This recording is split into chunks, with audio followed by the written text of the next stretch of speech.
কাগজ আছে তো? হ্যাঁ, কাগজ আছে, কলমও আছে। বাবা বাবা বাবা বাবা। তা লিখুন লিখুন, নগদ 2 লাখ টাকা। হ্যাঁ? হ্যাঁ, 4 ভরি গয়না। সে কি? হ্যাঁ, খাট বিছানা তো আছেই, তার সঙ্গে একটা টিভি খুব দরকার। না না না না, ভাববেন না, এগুলো একটিও আমাকে দেওয়ার দরকার নাই। তবে দেবেন তো আমার মেয়ে জামাইকে। হ্যাঁ? মেয়ে জামাইকে। বাহ, মেয়ে জামাইকে সব দেবেন, তাহলে আপনার কি থাকলো? মানে কথা আমার। হ্যাঁ হ্যাঁ, আপনার আপনার জন্য তো ভাবতে হবে। আপনার জন্য আছে জেলের ভাত।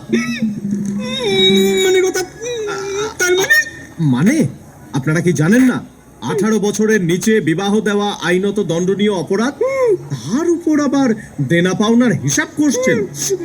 মানে কথা আমার কি দোষ ভাই? উনি যদি 18 বছরের নিচে মেয়ের বিয়ে দেন তাহলে আমি কি করতে পারি? আপনি বোধহয় আইনটা ভালো করে জানেন না। দেখুন, অপরিণত বয়সে যদি মেয়ের বিয়ে হয় তাহলে দুপক্ষের বাবা মা বাড়ির লোক তো বটেই, এমনকি নিমন্ত্রিত জনেদেরও অ্যারেস্ট করা হতে পারে। আর পণ দেওয়া নেওয়া উভয়ই শাস্তিযোগ্য অপরাধ, এটা নিশ্চয়ই আপনারা সবাই জানেন। হ্যাঁ হ্যাঁ, আসছে পুলিশ, আসছে।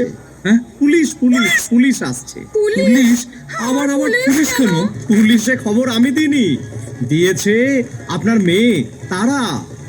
হ্যাঁ, তারা খুব বুদ্ধিমতী, ওই ফোন করেছিল 1098 এই চাইল্ড লাইন নম্বরে। সন্দীপ মাস্টার, আমার খুব ভুল হয়ে গেছে। হ্যাঁ, দেখুন দেখুন, আপনাদের আরো আশ্বস্ত করছি এই বলে যে মেয়ে বিবাহযোগ্যা হলে, অর্থাৎ 18 বছর হলে রূপশ্রী প্রকল্পে বিয়ের জন্য এককালীন 25,000 টাকা পাওয়া যায়। তা হলেও আপনারা কেন এত ছটফট করেন বলুন তো? না না না, আমি আর অল্প বয়সে তারার বিয়ের কথা ভাববই না।